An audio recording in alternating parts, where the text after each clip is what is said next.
Abra sua Bíblia, portanto, na carta do apóstolo Judas.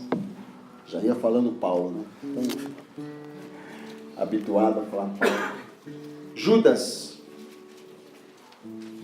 Só tem um capítulo, Judas. Antes de Apocalipse. Apocalipse é o último livro da Bíblia. Tem gente nova aí que ainda não conhece, não sabe manusear a Bíblia. Então, o último livro da Bíblia é Apocalipse. Você vai voltando as páginas até chegar numa página onde está escrito Judas. Esse Judas não é o que traiu a Jesus. Esse Judas aqui, ele era irmão na carne de Jesus. Ele era filho de Maria e José também, né? A diferença é que Jesus não era filho de José, era só filho de Maria. Era meio-irmão, chamado Judas, o meio-irmão de Jesus. Aí no verso 5, ele escreve assim: quero, pois, lembrar-vos, embora já estejais cientes de tudo uma vez por todas, que o Senhor, no caso Jesus, no caso é Deus, tendo libertado um povo, tirando-o da terra do Egito, destruiu depois os que não creram. Agora observe o verso 6, na versão que eu tenho aqui, que eu vou dar ênfase a duas expressões. E a anjos os que não guardaram o seu estado original. Não guardaram o seu estado original. Não guardaram o seu estado original, mas abandonaram o seu próprio domicílio. Abandonaram o seu domicílio. Ele tem guardado sob trevas, em algemas eternas, para o juízo do grande dia. Vamos orar. Pai, no nome de Jesus, pela tua misericórdia e graça, dá-me, Senhor, no abrir da minha boca, a tua palavra com sabedoria para fazer notório o mistério do Evangelho. Que a minha palavra e a minha pregação, Senhor, não consistam em palavras persuasivas de sabedoria humana, mas em demonstração de espírito e de poder, para que a minha fé e a fé dos meus irmãos não fique apoiada na sabedoria do homem, mas no poder de Deus. A ti a glória, a honra e o louvor eu oro em o nome do Senhor Jesus. Amém? Pode sentar, irmãos. Eu quero considerar algumas coisas aqui. E eu dei a essa nossa meditação, irmãos, o nome de A Destruição dos Libertos. Olha que coisa triste nós lemos aqui no verso 6. Anjos que deixaram o seu estado original. Irmãos, Deus nos fez na medida certa. Deus nos criou do tamanho que Ele achou que era o original para nós. A Bíblia fala, por exemplo, da medida da fé, a qual o Senhor repartiu a cada um de nós. Quando nós nascemos de novo, em Cristo Jesus, nos tornamos uma nova criatura. Então, somos colocados numa posição diante de Deus, né? Uma posição até muito alta, porque a Bíblia diz que Ele nos fez assentar nos lugares celestiais em Cristo Jesus. E assim dessa maneira, iniciamos uma caminhada espiritual, uma caminhada de fé. Isso é algo prático, não é estou caçando aqui tentando achar uma palavra, uma miragem, não é uma miragem, não é algo assim, fantasmótico, sei lá, estou tentando usar uma palavra difícil e não sei essas palavras. Fantasmagórico. Obrigado, mestres. Não é algo ilusório, isso é real. É real. O cara que nasceu de novo, ele é real, ele está aí dentro. Você é real.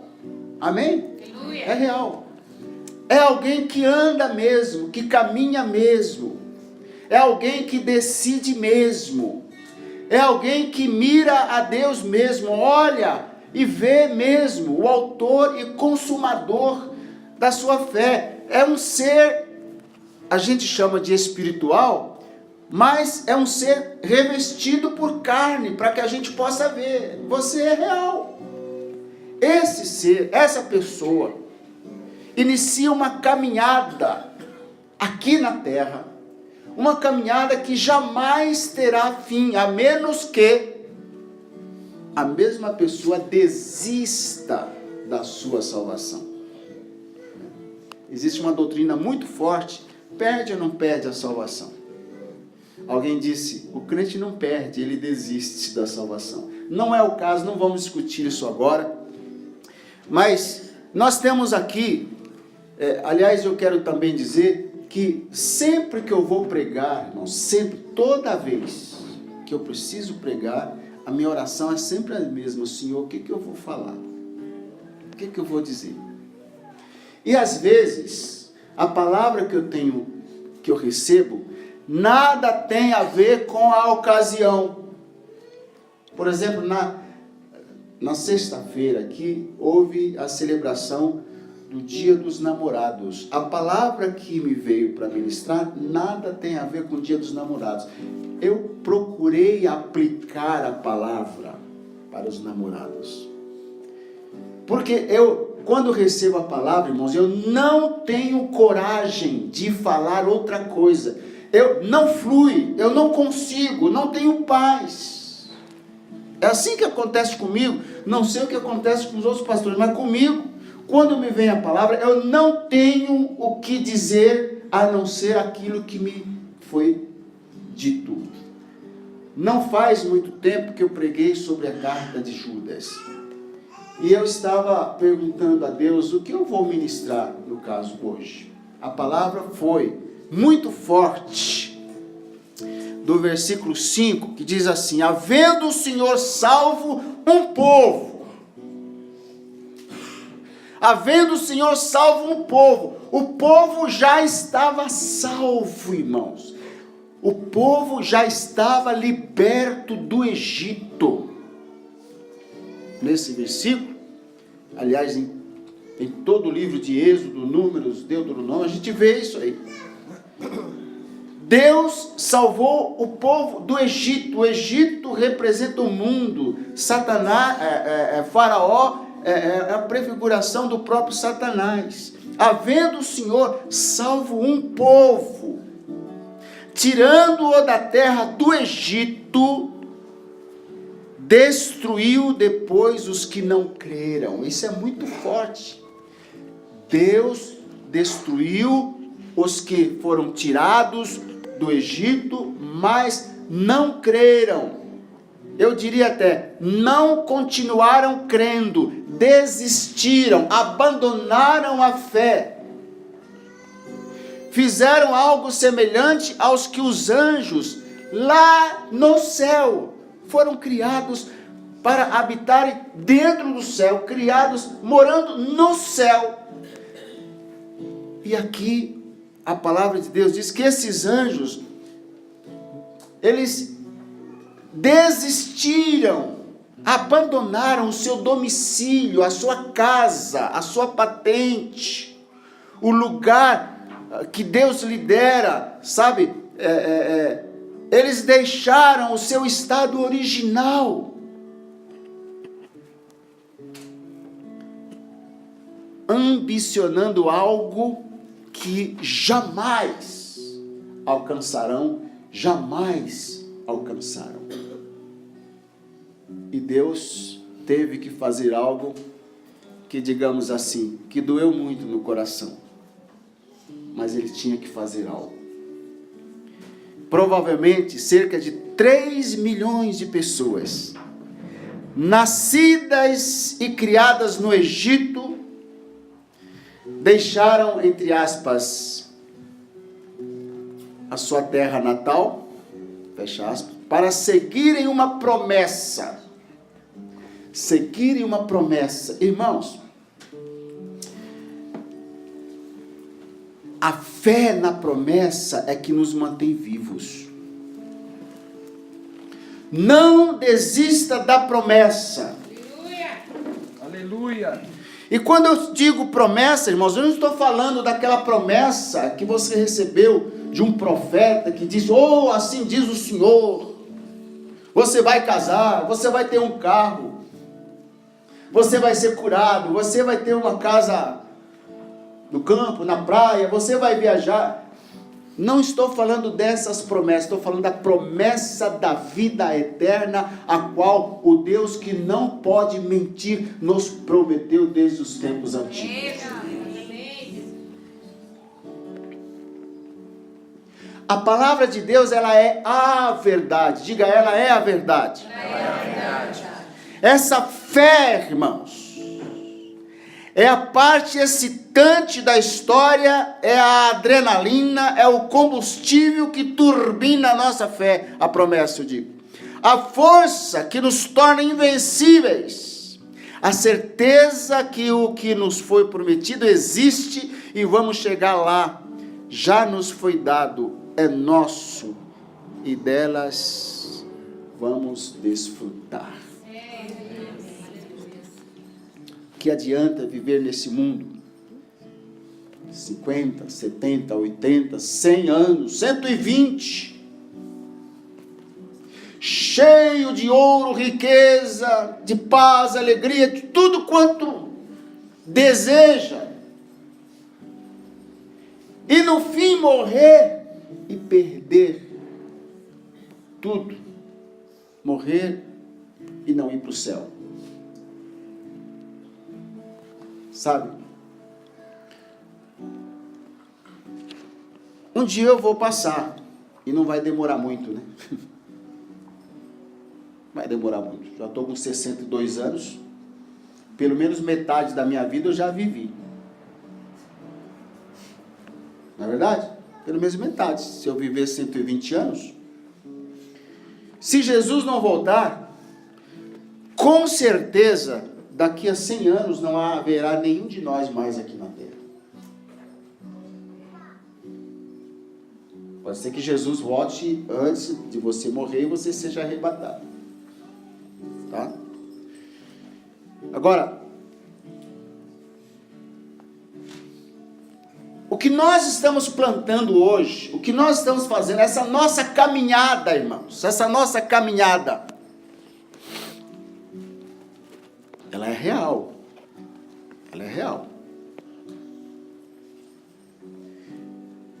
Já pensou daqui a 5 minutos, daqui a um dia, 24 horas, 30 dias, não importa, 10 anos, antes do tempo que você planejou. Eu planejo viver 120 anos, mas pode ser que eu não viva nem 120 segundos.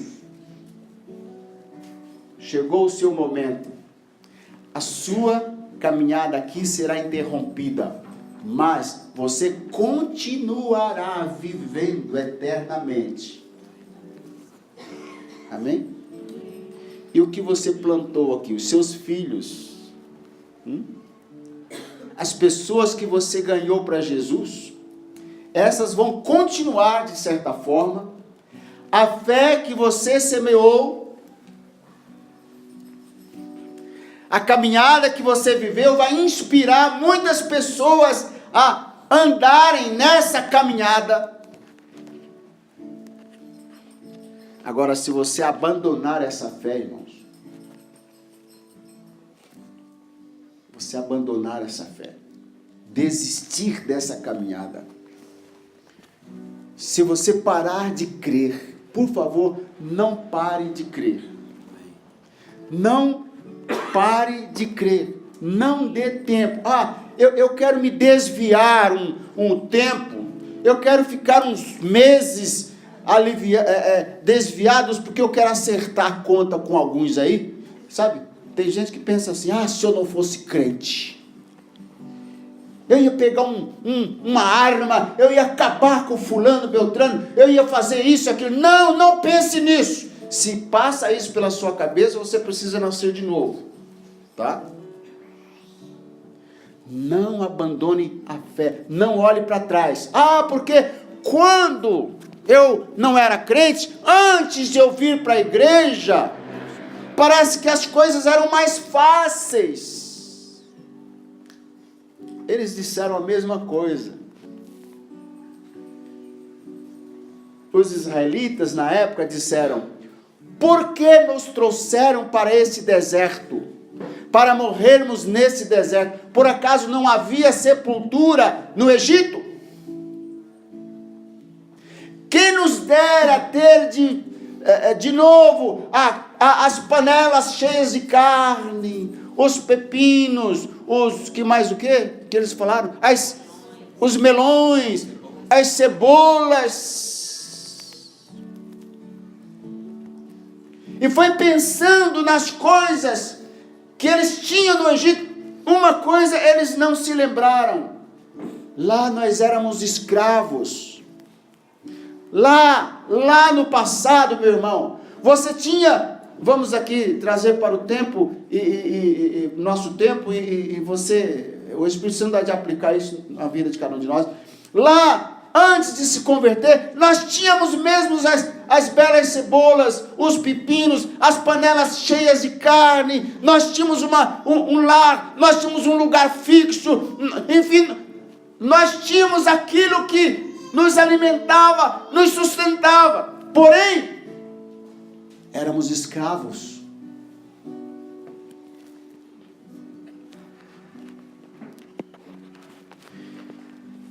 Eu tenho plena certeza, irmãos, estou absolutamente certo de que o Espírito Santo está dizendo para nós nesta manhã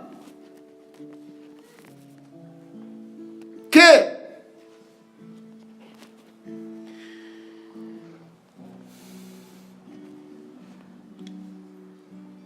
havendo Deus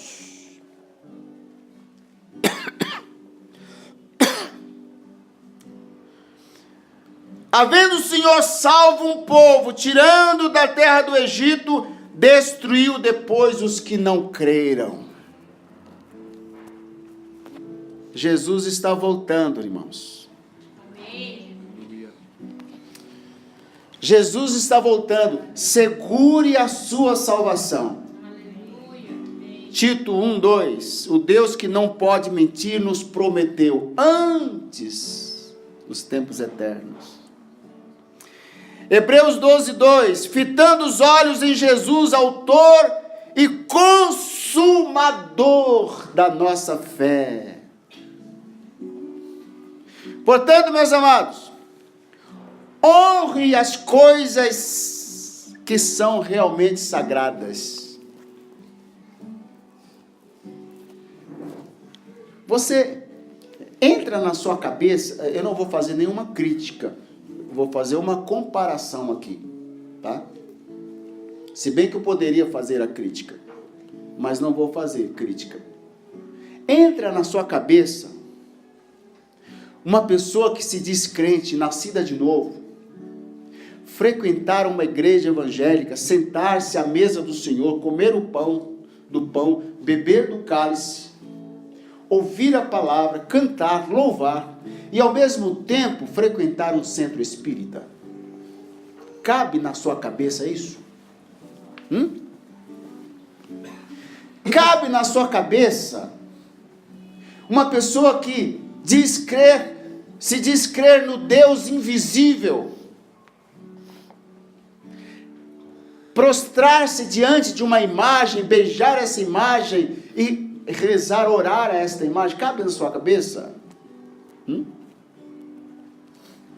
Agora, para aqueles que fazem isso, eles fazem julgando aquelas coisas como serem realmente sagradas, santas. Mas uma coisa eu digo para você: o Espírito Santo é o único Espírito Santo. Você entendeu? Fale comigo, o Espírito Santo. O Espírito Santo É o único Espírito Santo que existe. Você conhece alguém que lida com espíritos? Alguém que invoca espíritos? Diga isso para as pessoas. O Espírito Santo é o único Espírito Santo que existe. Aleluia. Se você recebe um espírito que não é o Espírito Santo, expulse esse espírito da sua vida, porque ele não é santo. Não tenha como santo, como sagrado, algo que realmente não é santo.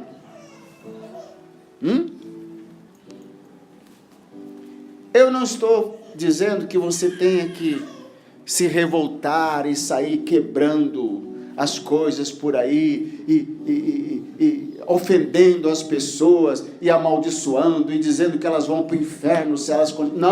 Não é isso não, irmãos. Precisa respeitar os sentimentos e a fé que as pessoas têm, mesmo que tenham uma fé errada, que creia em coisas erradas. Não há como você saber que a sua fé está direcionada da maneira correta se você não conhece a Bíblia, não conhece a palavra de Deus. E há até muita gente que lê a Bíblia, mas entende de maneira errada e julga estar fazendo a coisa certa. Não é verdade? Mas você, irmão, você não tem desculpa. Eu não tenho desculpa. Nós primamos aqui pelo ensino da palavra de Deus. Deus tem nos dado homens e mulheres cheios do Espírito Santo, com entendimento, que trazem verdadeiras revelações escondidas que só quem é dirigido pelo Espírito Santo consegue extraí-las e ensiná-las. Irmãos, eu tenho observado as mensagens, os estudos ministrados aqui pelos nossos pastores, pelo mestre Wagner, enfim. Eu tenho observado, irmãos. Não que eu seja um doutor nisso ou naquilo, não. Mas a gente tem uma caminhada. Não é verdade? Eu tenho uma caminhada, irmãos. Eu estou com 62 anos de idade, vou fazer, aliás. E toda a minha vida, eu aprendi, eu desenvolvi a minha leitura na Bíblia, os irmãos sabem disso. Eu fui alfabetizado numa escola de missões, dirigida por missionários. Eu cresci lendo a Bíblia. Eu me converti aos 17 anos e nunca parei de ler a Bíblia. Deus me deu bons mestres, bons pastores que me ensinaram a palavra. Eu tenho lido bons livros. Eu tenho tido, para a glória de Deus, experiências muito fortes com Deus, com o Espírito Santo. Eu tenho visto com os meus próprios olhos, tenho ouvido com os meus próprios ouvidos, tenho percebido no meu entendimento que o caminho que estamos seguindo é mesmo o caminho, a verdade e a vida. Amém, irmão. Temos ensinado isso mês após mês, ano após ano. Portanto, meus amados, fiquem absolutamente certos, seguros de que a palavra que nós temos ensinado aqui é a verdadeira palavra de Deus. Amém. Mas também não é para bater no peito e dizer, nós sabemos, nós somos. Não, porque aí entraria um orgulho, e o orgulho foi o que... Eu tenho orgulho como o pecado mais antigo, a origem de todos os pecados. Uma coisa Deus está confirmando aqui. que havendo o Senhor salvo um povo tirando da terra do Egito, destruiu os que não creram. A falta de fé leva uma pessoa à destruição. E como diz a palavra, se ele não poupou aos anjos, como escaparemos nós se negligenciarmos tão grande salvação? Homens, mulheres, jovens, adolescentes, crianças que têm condições, capacidade, já a capacidade para compreender essas coisas. Não desista desse caminho.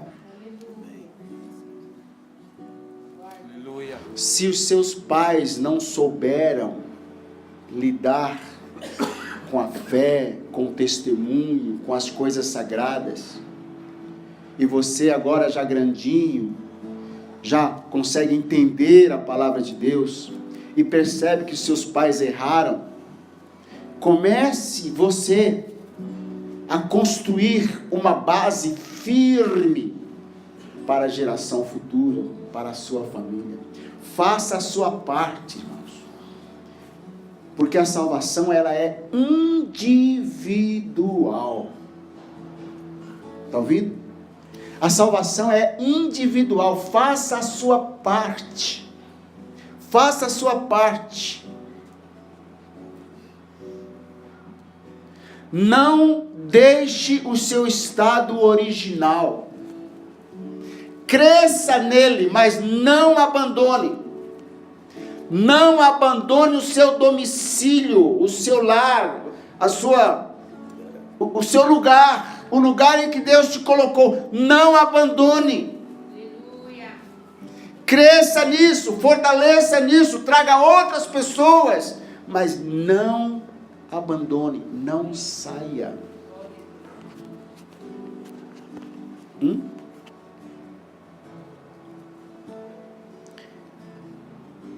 Eu anotei aqui a ceia como uma das coisas santas que não podem ser desprezadas ou profanadas.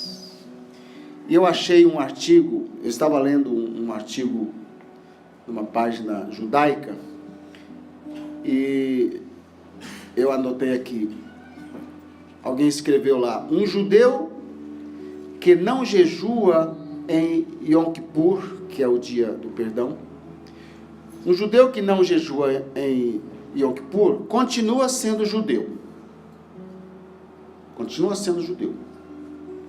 Mas aquele judeu que não participa de um Seder de Pessah, que é a celebração da Páscoa, um judeu que não participa da celebração da Páscoa, arrisca-se de se esquecer de quem ele é em sua essência.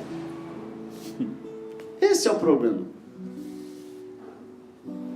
Se você não participa das coisas, coloco entre aspas, acho que nem deveria, tradicionais, fecho aspas, o que eu chamo de tradicionais?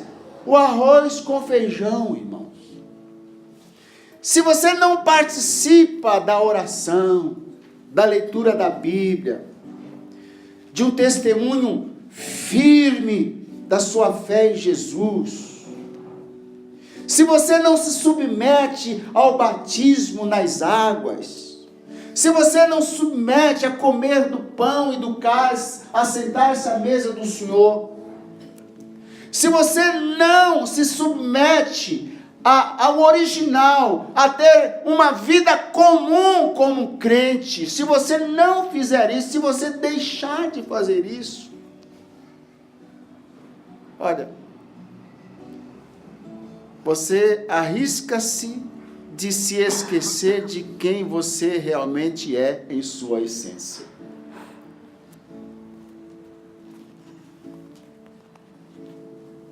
Arrisca.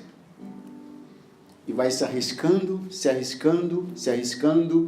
e aí a gente vê no ensino da palavra de Deus, que a coisa começou pequena com o ex-Lúcifer, porque o nome do diabo lá no céu era Lúcifer, anjo de luz.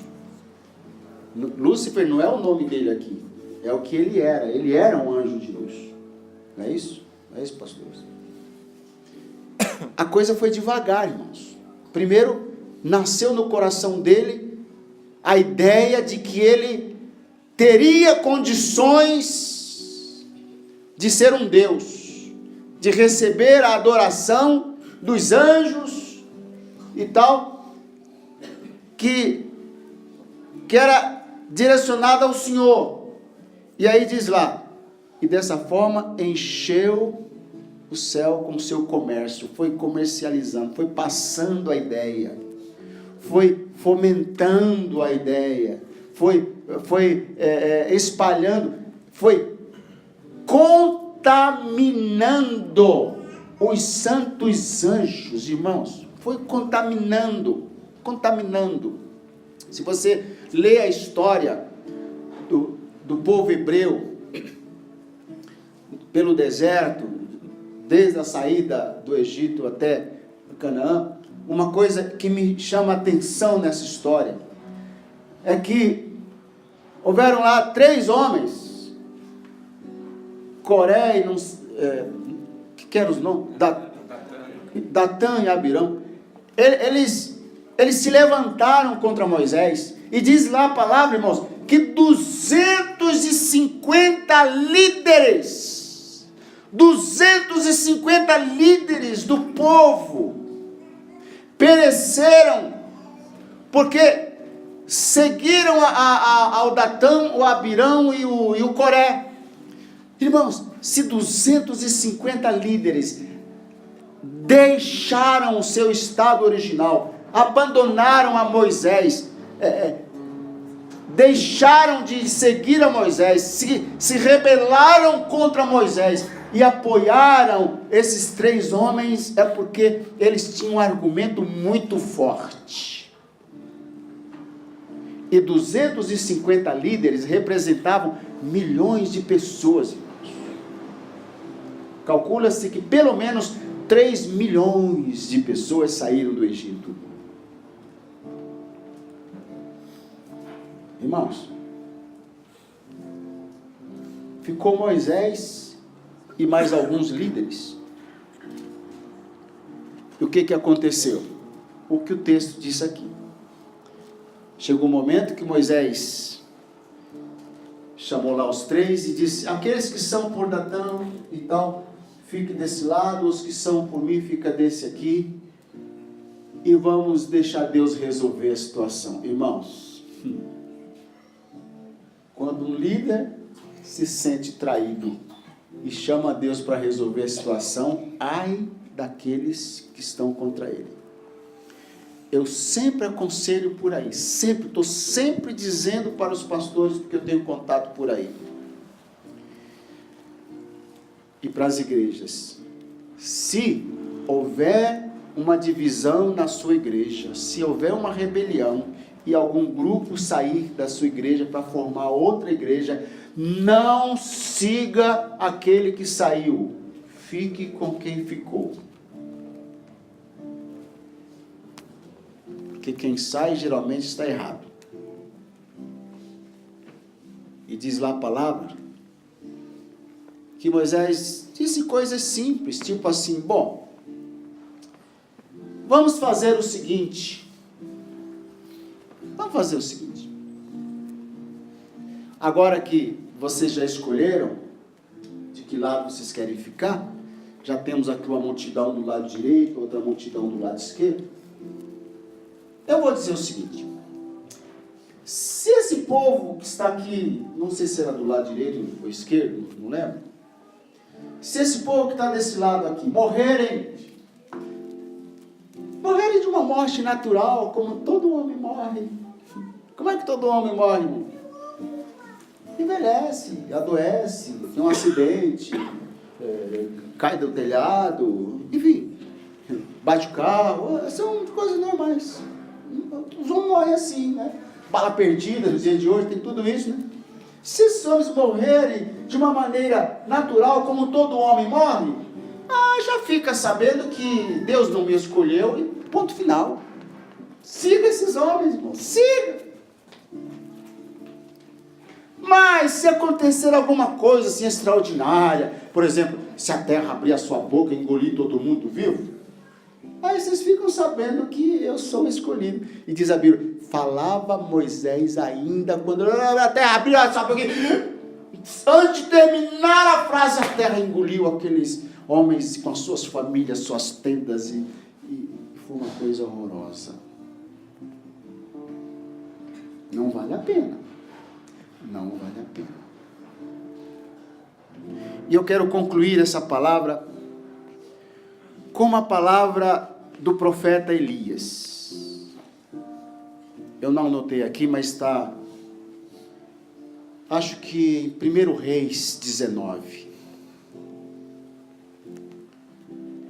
Por que cocheais entre dois pensamentos?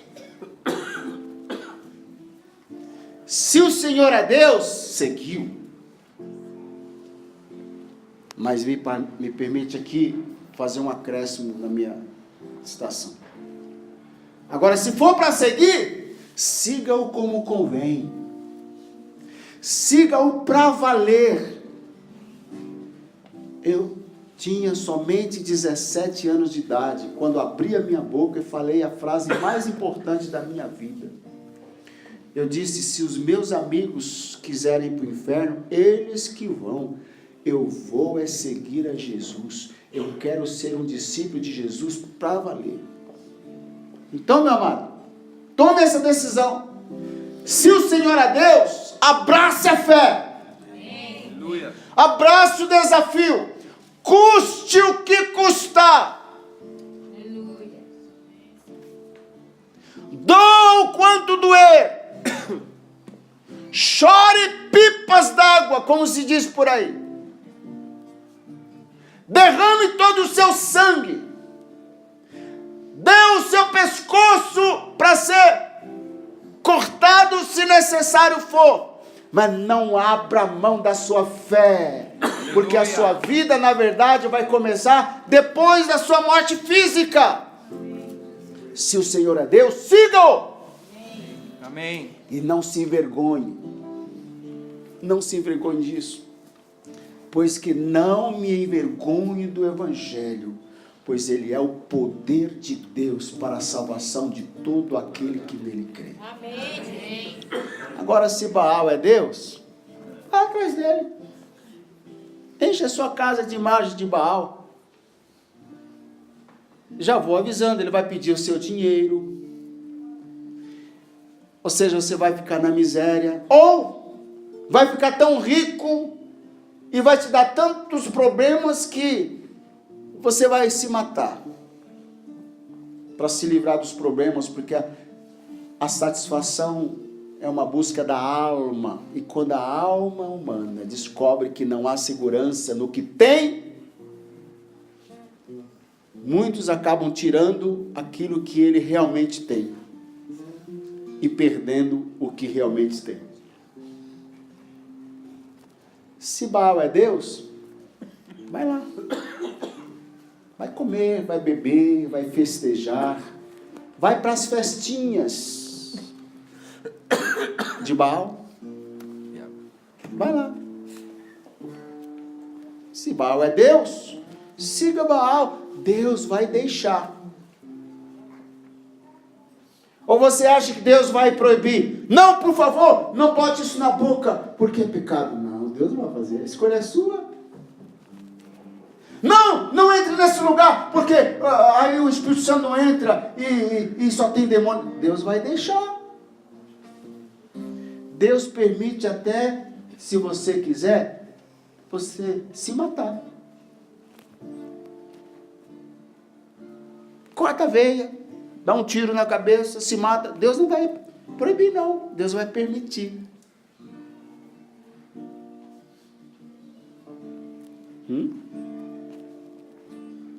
Mas, se o Senhor é Deus, siga-o. Glória a Sigam. Amém. Põe no seu coração, siga. E você vai entregar ao Senhor tudo. Tudo.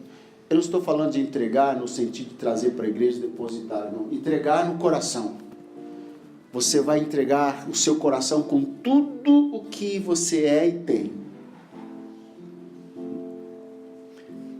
Elogiei uma camisa de... Eu estou sempre elogiando a camisa de alguém. Eu tenho esse vício. Eu olho assim, bonita camisa. Aí eu fiz isso com alguém e disse, é sua. Eu falei, pera, não, eu só disse que é bonita. Não, mas você gostou, te dou agora mesmo. Não, é brincadeira, que isso. Então, consagra tudo para Deus. Minha camisa, meu sapato, minha casa, meu cachorro, né? Cachorro também, animais. Sim, oxe. Todo primogênito lá no Velho Testamento, em Levítico, todo primogênito era consagrado ao Senhor. O animal limpo, o primogênito que nascia, cortava-se, era entregue para os sacerdotes que ofereciam ao Senhor. O jumento que era imundo, por exemplo, cortava o pescoço. É do Senhor, ninguém vai andar, ninguém vai montar nele, ninguém vai usar como carga, e já que não pode oferecer em sacrifício, corta a cabeça e mata o jumentinho, porque é do Senhor, oferece para ele. Coisa séria.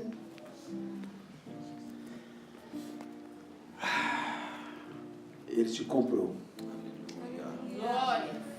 Ele comprou você, moça. Aleluia. Comprou e pagou um preço alto. Amém. Sou de Jesus, meu mestre. Cristo Jesus é meu. Aleluia. Diga, eu sou de Jesus. Eu sou de Jesus. Porque eu sou dele e ele é meu, é que nós estamos aqui nesta manhã, assentados ao redor da mesa. Jesus está aqui, irmãos. Glória a Deus. Você pode ficar de pé agora. Nós vamos partir para a ministração da ceia. Vamos ver o que o Espírito Santo ainda vai fazer aqui. Glórias a teu nome, Senhor.